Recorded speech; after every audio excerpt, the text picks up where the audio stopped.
Shalom, selamat pagi, salam sejahtera pemirsa Kompas TV yang dikasihi Tuhan. Senang sekali pada pagi hari ini kita bisa bersama lagi di program Jamahannya. Saya berharap damai, sejahtera, sukacita dari Tuhan terus mengalir di hati kita. Di tengah-tengah kita sudah hadir Bapak Pendeta Antonius Yulianto dari Gereja Isa Almasih Dr. Cipto Semarang. Kita akan temui beliau. Selamat pagi Pak Anton. Pagi. Bagaimana kabarnya? Luar biasa. Tetap semangat Pak. Amin, amin.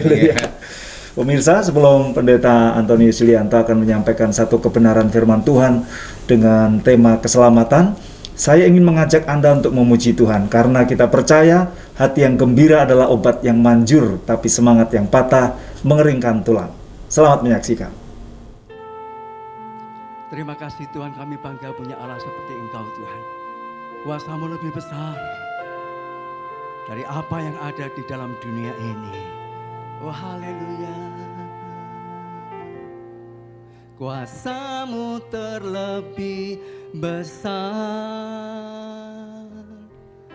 Tuhanku terlebih besar.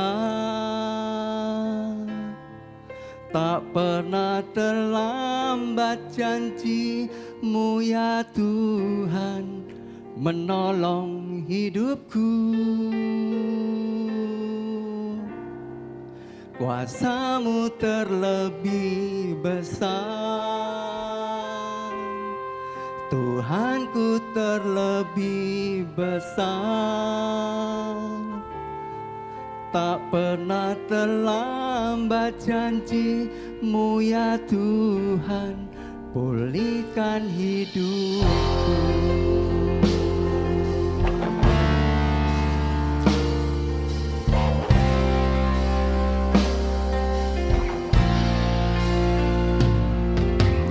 Hanya Kau Tuhan penolongku,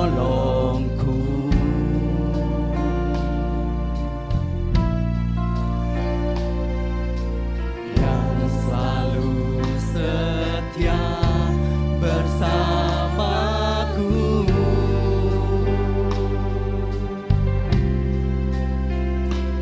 Kasih-Mu yang sanggup mengubah kehidupanku. Sungguh ku berserah, sungguh ku percaya. Kuasa-Mu terlebih besar, Tuhanku terlebih besar. Tak pernah terlambat janji-Mu ya Tuhan menolong hidupku. Kuasa-Mu Tuhan, haleluya. Oh, Tuhanku terlebih besar. Tak pernah terlambat janji-Mu ya Tuhan, pulihkan hidupku.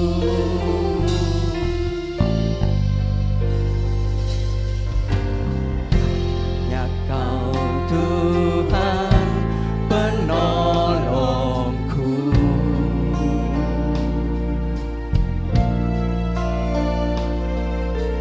yang selalu setia bersamaku.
seperti-Mu Tuhan. Oh haleluya.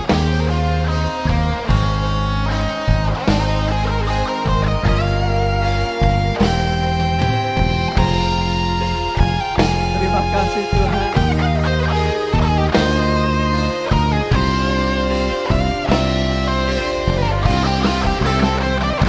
Bertanya Kau bekerja mendatangkan kebaikan di hidupku. Ku percaya Kau bekerja mendatangkan kebaikan, mendatangkan kebaikan.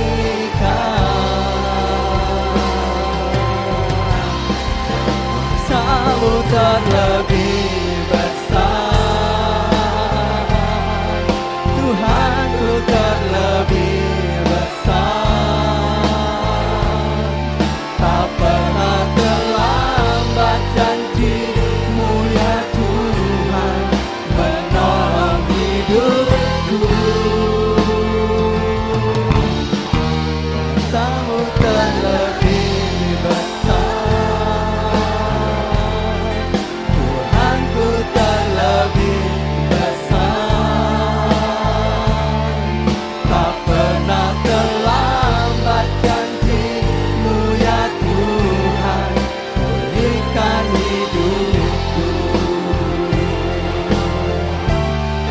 Tak pernah terlambat janji-Mu ya Tuhan, pulihkan hidupku. Tak pernah terlambat janji-Mu ya Tuhan, pulihkan hidupku.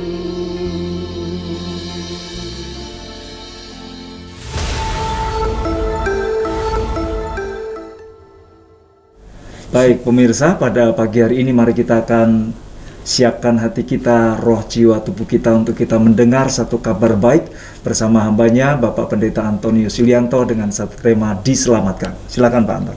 Terima kasih Pak Samuel. Selamat pagi Bapak Ibu Saudara sekalian, pemirsa Kompas TV di rumah.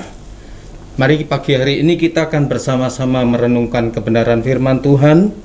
Sebagaimana tadi disampaikan, saya berikan tema diselamatkan atau keselamatan. Dari bacaan firman Tuhan, saya akan bacakan di dalam surat Roma pasal 10 ayat yang ke-9 dan yang ke-10. Demikian firman Tuhan.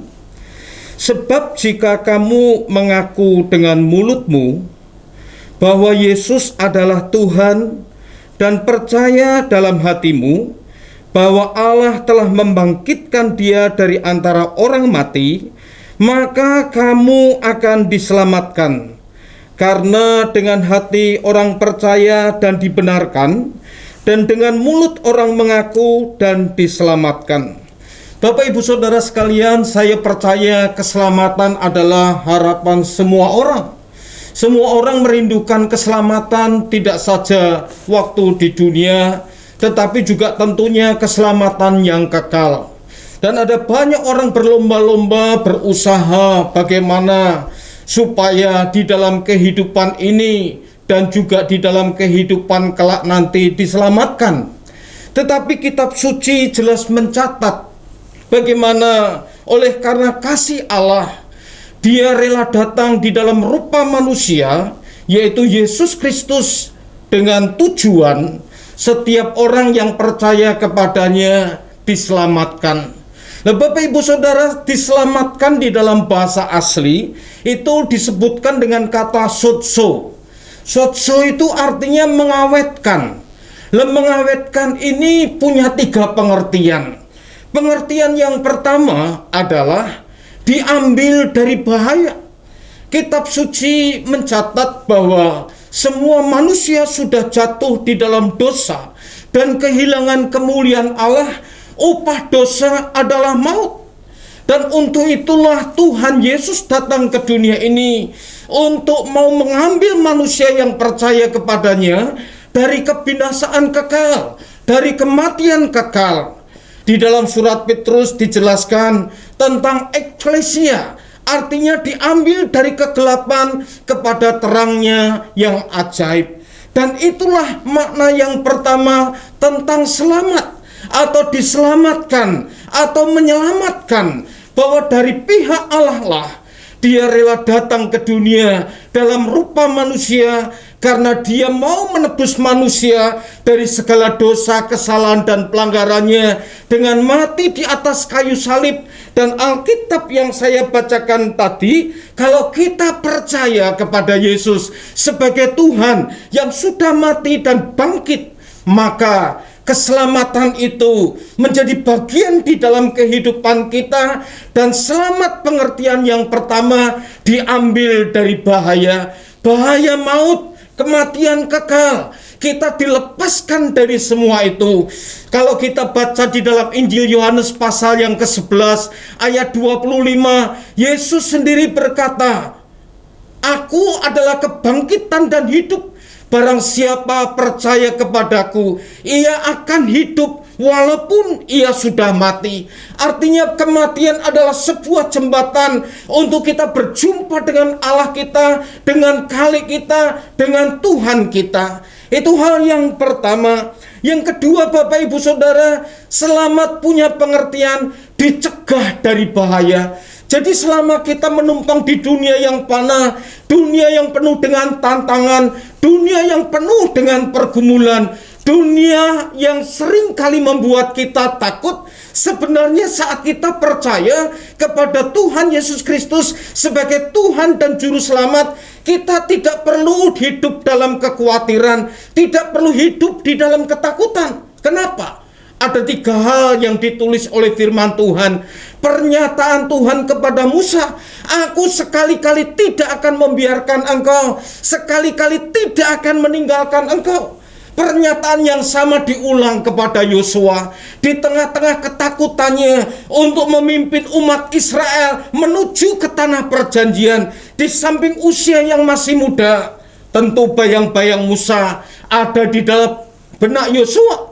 Tetapi Tuhan berfirman, "Aku sekali-kali tidak akan meninggalkan." Janji yang diberikan kepada Musa disampaikan juga kepada Yosua. Dan Bapak Ibu Saudara, di dalam surat Ibrani pasal 13 pun ayat yang ke-5, Tuhan kembali mengingatkan bahwa Dia tidak akan sekali-kali meninggalkan kita, membiarkan kita. Dia Allah mau menjadi pelindung. Bahkan seringkali disampaikan melalui Nabi Yesaya untuk umat Israel di tengah-tengah pembuangan, bahwa Allah adalah Tuhan yang melindungi mereka, Allah yang mau menjadi pengayom di dalam kehidupan mereka. Dan Bapak Ibu Saudara, janji itu diberikan Allah di dalam Kristus Yesus bagi yang percaya kepadanya. Selamat tidak saja kita diambil dari segala dosa kita, dari pelanggaran kita, tetapi Bapak Ibu, Tuhan juga mau memelihara kita. Tuhan juga mau menjadi pelindung. Dia juga mau menjadi pengayom selama kita menjalani kehidupan di dunia ini. Bahkan Bapak Ibu Saudara, waktu Yesus menyampaikan Dia akan mati oleh tua-tua Israel di Yerusalem, apa yang murid-murid lakukan? Mereka ketakutan. Dan Yesus berkata, "Aku tidak akan membiarkan kamu menjadi atau sebagai yatim piatu." Artinya apa? Tuhan adalah Allah yang bertanggung jawab. Dia tidak saja mau mengangkat kita, menyelamatkan kita, tapi Dia mau terus menyatakan dirinya untuk menjadi penolong di dalam kehidupan ini. Dia mau memberkati dan menjagai kita. Janji Tuhan kepada umat Israel bahwa Dia adalah Allah yang mau melakukan yang terbaik buat umatnya. Yang ketiga, Bapak Ibu Saudara sekalian, diantar dengan aman. Alkitab mencatat Allah adalah Allah Immanuel, Allah yang beserta dengan umatnya. Makanya waktu Yesus mati, dia bangkit naik ke surga. Dia tidak berhenti sampai di situ. Dia berikan Roh Kudusnya, Parakletos, roh pendamping yang mendampingi kita saat kita tinggal di dunia ini. Sampai kapan? Sampai kita kembali kepada Tuhan melalui kematian. Dan Bapak Ibu Saudara sekalian, pastikan kalau saat ini engkau ada di dalam kegalauan, engkau sedang bimbang dan ragu. Kalau Tuhan memanggil saya, kalau saya mati, saya mau kemana? Tuhan memberikan jaminan tidak saja surga, tetapi selama kita menumpang di dunia yang fana ini, Dia mau terus menyatakan penyertaannya di dalam kehidupan kita. Amin. Puji Tuhan, pemirsa Kompas TV yang dikasihi Tuhan, kita bersyukur pada pagi hari ini kita boleh mendengar satu kabar baik, berita sukacita tentang diselamatkan atau keselamatan. Baik, kita akan kupas lebih dalam, tetapi setelah jeda pariwara kami segera kembali.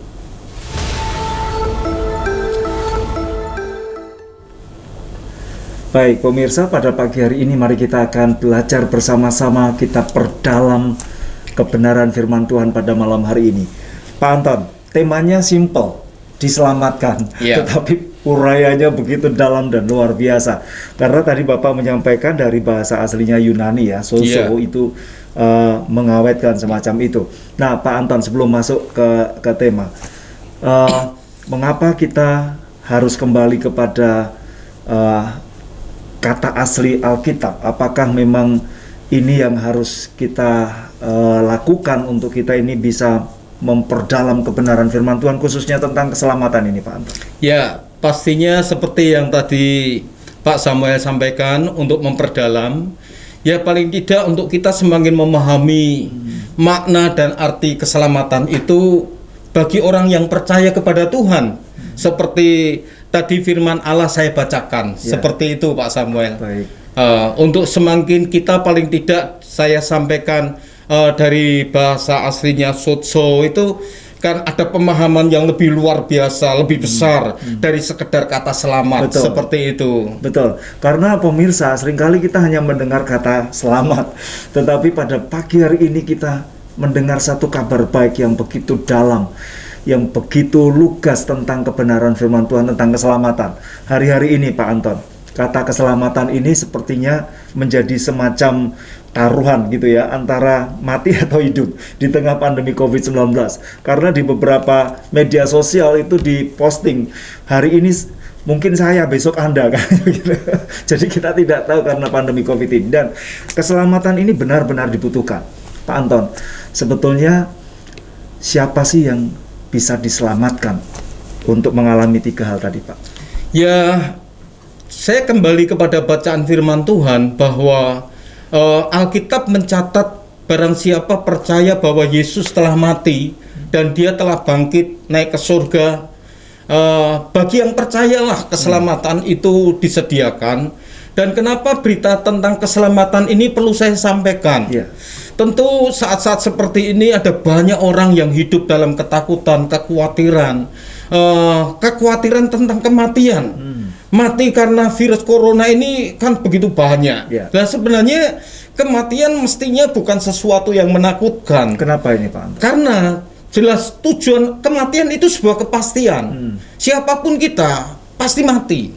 Kita boleh punya cita-cita apapun, belum tentu itu bisa menjadi kesampaian. Tetapi kematian yang tidak diharapkan oleh semua orang, tapi itu kan pasti akan dialami semua orang. Sehingga kalau saya sampaikan pesan kebenaran firman Tuhan saat ini, tentunya untuk mengingatkan kepada kita ini tidak perlu khawatir kalau kita percaya kepada Tuhan.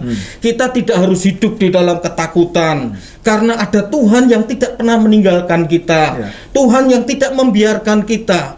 Bahkan kalau kita harus kembali kepada Tuhan pun, keselamatan kekal yang diharapkan oleh banyak orang itu disediakan Allah di dalam Kristus Yesus. Bagi kita yang percaya kepadanya. Saya rasa itu sedikit gambaran yang saya sampaikan kepada Pak Samuel, dan tentunya kepada pemirsa Kompas TV dimanapun Anda berada. Baik, jadi kuncinya adalah percaya ini ya Pak? Iya Pak.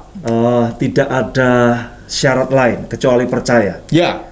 Jadi percaya yang seperti apa supaya pemirsa juga makin yakin, makin mantap bahwa saya percaya kepada Tuhan Yesus pasti diselamatkan?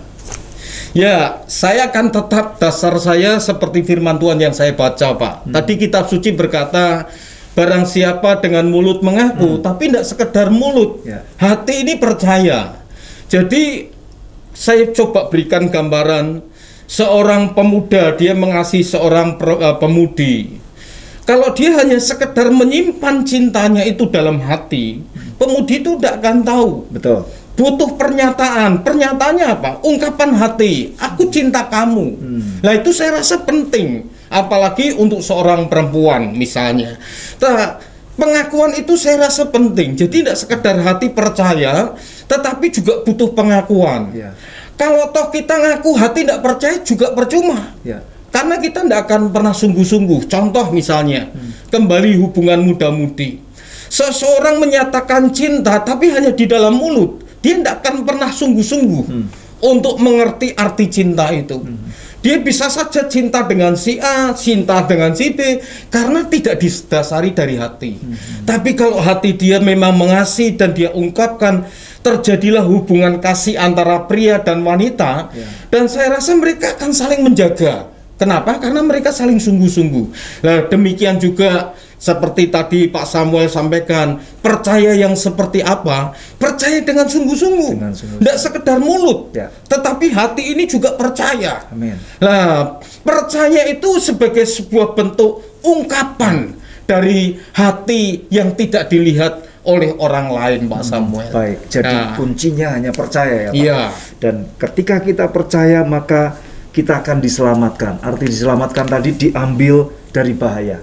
Diselamatkan dari kematian kekal atau maut. Pak Anton, tadi Bapak sudah singgung sebetulnya bahwa hari-hari ini orang takut menghadapi kematian. Apakah Bapak pernah menjumpai juga misalnya ada seorang anak Tuhan itu juga masih takut menghadapi kematian nih misalnya, Pak? Padahal sudah jelas tadi Bapak sampaikan bahwa kita ini diambil dari bahaya. Ya tentunya ada ya. Dan kenapa takut juga tentunya ada alasan. Sekalipun kita percaya mati masuk surga, tentu mungkin bukan takutnya, tetapi kalau dia misalnya seorang ayah atau seorang ibu, dia harus meninggalkan anak-anaknya dalam usia muda. Tentu kan dia berpikir bagaimana dengan keluarga saya. Jadi kalau pandangan saya sih bukan masalah takut di kematiannya, tetapi kalau harus dipisahkan dengan orang-orang yang dikasihi, itulah yang menurut saya mungkin mereka tidak mengharapkan mati dalam usia muda. Nah, tentunya kematian itu sendiri kan tidak bisa dielakkan oleh semua orang. Dan yang sering kali saya sampaikan, memang kita bisa katakan apapun, berharap apapun, tapi batas usia itu diberikan Allah buat semua orang. Artinya, itu berbeda-beda. Artinya masih remaja atau pemuda pun bisa meninggal ya, bisa, Pak? ya. Jadi itu pasti ya, kematian itu pasti. Betul. Nah, kita diselamatkan dari maut. Saya ingat bahwa upah dosa adalah maut. Artinya ketika kita ini diselamatkan dari Tuhan, kita diampuni dosa-dosa kita, diselamatkan dari kematian kekal, semacam itu, Pak? Ya, pastinya. Karena memang itulah janji yang Tuhan berikan. Karena begitu besar kasih Allah akan dunia ini sehingga Ia mengaruniakan putranya yang tunggal, barang siapa percaya tidak binasa, melainkan beroleh hidup yang kekal. Lah dikatakan dunia ini kan dunia yang sudah jatuh di dalam dosa.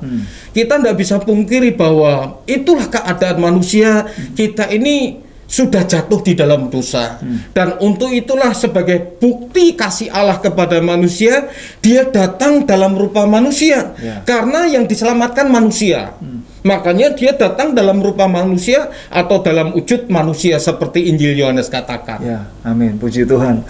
Pemirsa, setelah kita diselamatkan dari bahaya, dari maut, ternyata kita juga dicegah oleh Tuhan dari bahaya, termasuk pandemi COVID-19 ini. Apakah bagian dari bahaya dan bagaimana cara Tuhan mencegah, memelihara kita anak-anaknya? Kami akan kupas dan setelah jeda pariwara kami kembali sesaat lagi.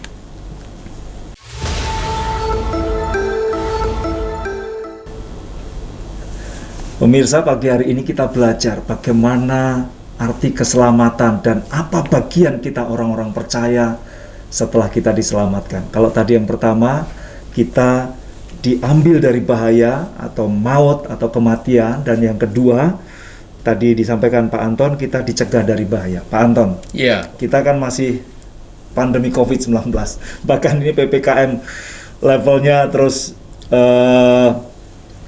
belum selesai ya, artinya COVID ini masih ada bersama-sama dengan kita.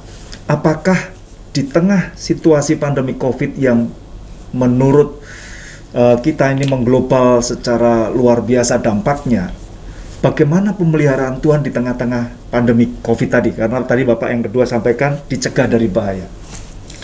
ya, kalau saya berpikir sebenarnya orang Kristen adalah orang yang mestinya paling siap menghadapi situasi apapun. Kenapa ini, Pak? Karena Alkitab sudah mencatat jauh hari-hari sebelumnya. Di dalam surat Timotius dikatakan bahwa di akhir zaman akan datang masa yang sukar. Sukar ini ada dua pengertian. Pengertian yang pertama, hidup ini semakin sulit. Dan itu kita rasakan. Berita-berita mimbar seringkali kita dengar bahwa hidup ini semakin susah. Tetapi yang pasti Alkitab sudah mencatat. Nah, kesukaran yang kedua, susah untuk hidup sesuai dengan firman Tuhan.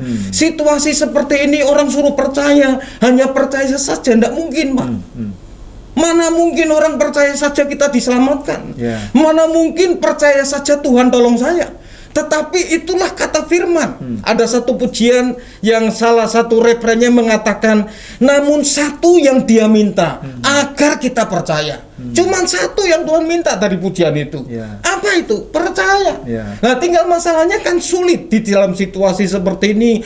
Orang untuk berani percaya sama Tuhan itu terlalu sulit. Nah, itulah yang dikatakan oleh firman sebenarnya. Di akhir zaman akan datang masa yang sukar. Tidak saja hidup yang kita jalani semakin sulit, tetapi juga untuk hidup sesuai dengan firman, untuk mau mempercayai Tuhan dengan segenap hati, seperti bacaan saya pagi hari ini, juga tidak mudah. Kenapa? Orang pakai logika. Orang lebih suka mengotak-ngatik pikirannya. Dan yang sering kali saya bahasakan, orang itu lebih suka mencari susah bagi dirinya sendiri. Meskipun itu rohaniwan atau pendeta bisa punya bisa jadi, bisa itu. jadi, ya, bisa jadi Pak Sam. Iya, iya. Baik, nah kalau demikian Pak Anton, pandemi COVID-19 ini kalau boleh disampaikan Bapak maknai sebagai apa ini? Ya, ini semua peristiwa yang terjadi Tuhan itu tidak kehendaki untuk menghancurkan kita. Maksudnya Pak? Karena dia akan merancangkan masa depan. Tetapi satu hal yang kita jangan lupa, kadang Tuhan izinkan perkara-perkara sulit itu terjadi dalam hidup kita untuk melatih kita, untuk mendidik kita. Di dalam surat Ulangan atau kitab Ulangan disebutkan bagaimana Allah memberikan sebuah gambaran tentang Raja Wali yang mendidik anak-anaknya. Bagaimana dia bongkar-bangkirkan sarangnya.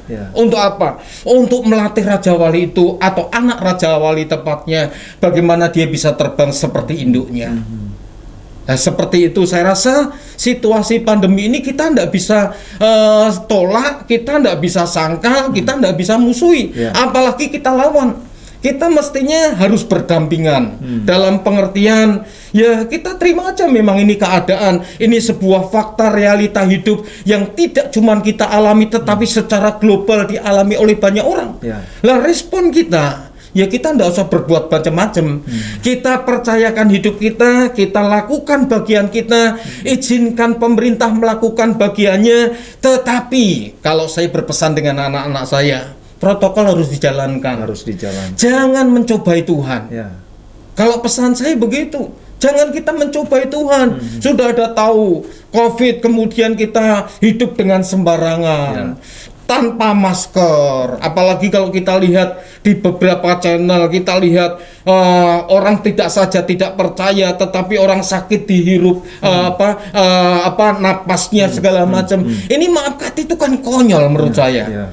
Lah mestinya kita tetap aja lakukan bagian kita tetap percaya. Kita kerjakan apa yang menjadi tugas dan tanggung jawab kita sebagai umat Tuhan. Justru di tengah-tengah situasi seperti ini, tampilkan pribadi kita, orang yang tahu dan tahu siapa Allah yang kita sembah. Allah yang tidak pernah meninggalkan dan membiarkan kita. Itu firman-Nya kok.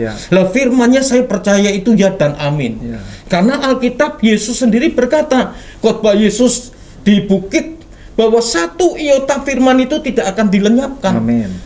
Kecuali sampai semuanya itu terjadi. Ya, ya. Saya rasa itu, Pak Samuel. Baik, jadi pemirsa, kita harus mengerti tentang hal ini supaya kita jelas, karena di luar sana banyak informasi-informasi yang beraneka macam nih Pak Anton ya, tentang pandangan virus COVID-19 ini. Nah, Pak Anton, tadi yang terakhir Bapak sampaikan kita diantar dengan aman, itu arti diselamatkan. Apakah ini artinya kita akan disertai Tuhan sampai finishing well, artinya sampai batas akhir, kita berlomba sampai akhir semacam itu Pak, pertandingan iman kita? Ya itulah janji Tuhan. Dia tidak saja berjanji bahwa dia adalah Allah Immanuel, Allah yang beserta kita, tetapi itu ditunjukkan dengan kehadiran Kristus di dunia ini. Saya sampaikan kehadiran Kristus di dunia ini. Jadi Kristus itu sudah ada. Dan dia datang ke dunia ini sebagai pernyataan kasih Allah. Waktu dia mati dan dia bangkit, dia pun tidak membiarkan kita sendiri. Seperti tadi saya sampaikan, dia berikan Roh Kudusnya untuk menjadi pendamping dalam hidup kita. Problemnya, apakah kita yakin atau tidak? Masalahnya justru apakah kita percaya atau tidak? Kan di dalam pelayanan Tuhan selama 40 hari setelah kematiannya, itu untuk meyakinkan murid-muridnya supaya percaya kepada dia. Supaya meyakini bahwa dia adalah Tuhan, dia mati dan dia bangkit. Nah, tinggal kita hari-hari ini, apakah kita mau menaruh harap, percaya kepada Tuhan dengan segenap hati atau tidak? Itu kan keputusan kita, dan Tuhan tidak bisa juga memaksa kita untuk mempercayai dia dengan segenap hati kita. Itu keputusan kita masing-masing. Saya rasa begitu. Jadi Tuhan akan menyertai kita sampai akhir zaman ini ya Pak? Pastinya. Nah, baik, di tengah situasi ini, apa yang seharusnya kita orang-orang percaya lakukan? Apakah kita duduk diam, ataukah ada satu tugas khusus untuk menyampaikan kabar keselamatan ini kepada saudara kita? Ya, saya rasa itu pesan ya, untuk kita mewartakan kabar baik. Lah, kabar baiknya apa? Kabar baiknya ada Tuhan yang tidak bercacat, tidak bernoda, dia rela datang ke dunia ini, dia rela mati. Lah, itu kan sebenarnya kabar baiknya di situ. Untuk apa? Menebus dosa kita, kesalahan kita. Dan juga berita pagi hari ini, dia tidak saja memberikan keselamatan yang kekal, dia mau mendampingi kita, dia mau menjadi penolong, menjadi pelindung, menjadi pengayom dalam hidup kita. Dan itu janji Tuhan. Dan saya percaya janjinya itu ya dan amin. Kenapa? Karena dia Allah yang tidak mungkin berdusta, dia tidak mungkin bohong. Tinggal masalahnya mungkin kita terlalu banyak berdusta sehingga tidak meyakini Tuhan, mungkin. Persoalan baru. Mungkin. Pemirsa, kalau kita sudah percaya kepada Tuhan, maka kita harus percaya dengan sungguh-sungguh. Jangan separuh-separuh, jangan setengah-setengah, jangan suam-suam, karena itu akan dimuntahkan.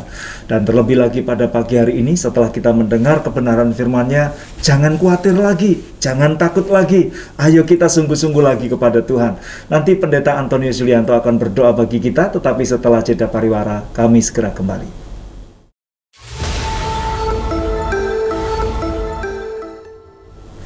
Pemirsa, pagi hari ini kita sudah mendengar bersama bagaimana kebenaran firman Tuhan tentang diselamatkan. Bagi Anda yang baru saja menangkap channel kami, Pendeta Antonius Yulianto akan memberikan kesimpulan dari apa yang sudah beliau sampaikan. Silakan Pak. Terima kasih Pak Samuel. Kembali pemirsa Kompas TV dimanapun Anda berada, kita mungkin pernah mendengar kata-kata selamat dunia akhirat.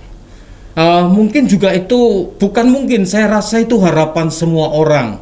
Kita tidak saja di dunia ini selamat, tetapi suatu kali kelak kalau Tuhan memanggil kita, kita juga boleh menikmati keselamatan. Lah Bapak Ibu Saudara, itu semua disediakan Allah di dalam Kristus Yesus bagi setiap kita yang percaya kepada Tuhan. Untuk itu kesempatan saat ini, pastikan Bapak Ibu Saudara yang mungkin kau ragu, engkau bimbang, bahkan mungkin kau tidak percaya bahwa Yesus Kristus adalah Tuhan, ambil keputusan yang tepat, bukan untuk Tuhan, bukan untuk orang lain, tetapi untuk dirimu sendiri. Sehingga saat kita percaya, Bapak Ibu Saudara percaya, saat kita tinggal di tengah dunia yang penuh dengan tantangan ini, kita boleh melihat pemeliharaan Tuhan, penyertaan Tuhan, dan suatu saat kapanpun waktunya, saat Tuhan panggil kita, surga yang diharapkan oleh semua orang, yang diharapkan oleh banyak orang, dan yang Bapak Ibu Saudara harapkan menjadi sebuah kenyataan di dalam kehidupan Bapak Ibu Saudara sekalian. Saya rasa itu kesimpulan dari perenungan firman Tuhan pagi hari ini. Mari Pak Samuel. Ya, baik. Pemirsa, jika ada di antara Anda yang saat ini sedang menghadapi masalah, persoalan, beban berat, sakit, penyakit, mari kita datang kepada Tuhan. Karena kita percaya Tuhan menjamah, mengurapi kita, dan sesuai dengan nama acara ini, jamahannya, Tuhan akan menjamah kita semuanya. Pendeta Antonius Yulianto akan berdoa bagi kita. Silakan Pak Anton.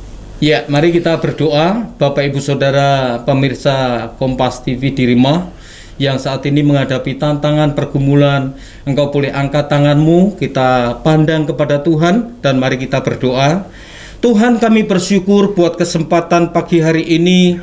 Tuhan boleh kembali mengingatkan kepada kami tentang anugerah dan kasih karunia yang Allah sediakan di dalam Kristus Yesus. Engkau tidak saja menyediakan keselamatan yang kekal bagi kami, tetapi Engkau yang berjanji untuk menyediakan pertolongan-Mu bagi setiap kami selama kami menumpang di dunia ini. Tuhan, Kau melihat tangan-tangan yang terangkat kepada Tuhan, yang mengharapkan uluran kasih Tuhan, mengharapkan pertolongan yang dari Tuhan. Mari yang sakit Tuhan sembuhkan, sebagaimana janji-Mu bahwa Engkau mati di atas kayu salib Golgota tidak saja berurusan dengan dosa kami, tetapi Engkau yang memikul segala sakit penyakit kami, Engkau yang menanggung segala kelemahan kami. Kami juga berdoa mereka yang mengharapkan pertolongan secara finansial, mungkin juga pekerjaan, mari Tuhan kiranya Engkau yang menjamah mereka. Engkau bukakan tingkap-tingkap langit-Mu, curahkan berkat-Mu, berkat yang berkelimpahan atas mereka sekalian.